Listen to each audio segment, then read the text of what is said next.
Hello! Ayan. After a hot, sunny afternoon of running errands, chill muna tayo at mag-coffee.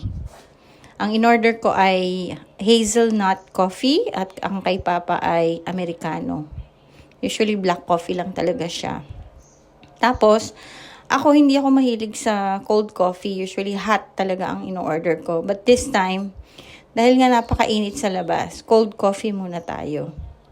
Sarap niya. Nagustuhan ko talaga tong hazelnut. For a few months pag nagko-coffee, ito yung in-order ko.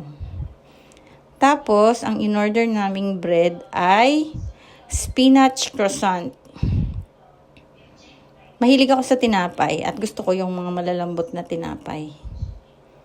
Pero this one, hindi siya ganun kalambot. Malambot yung loob, pero yung labas medyo crunchy. Pero ang sarap niya. Promise!